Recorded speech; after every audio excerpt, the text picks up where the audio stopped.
If you have a rotary vise, this makes it a lot easier.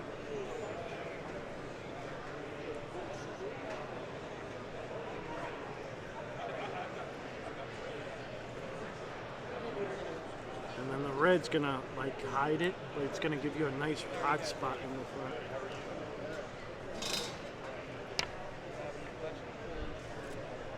So notice I went towards the bottom of the tail to pick the long fibers. Okay. They're super hollow, but you can see that's about a 4-inch, 5-inch fiber. Yeah. Okay. So I'm going to take all the shorts out.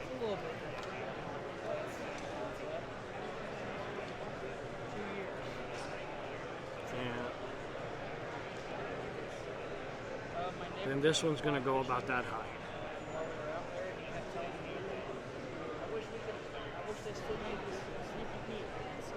That's 3. I'm going to do 3 because I don't want to lose this final.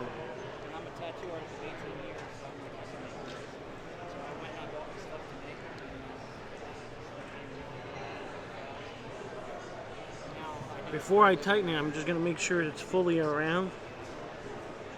And Like it is. Like making. Okay, I see what you're saying. Make sure the fibers are all going just so fully they're around the nice and head. even, because you want to get that nice head. And everybody says I crowd the hook eye, but I don't, because I'll just build a dam right behind the hook eye, and there'll be 0 mono in the hook eye, and you'll be able to put 60-pound test in this hook eye if you need to.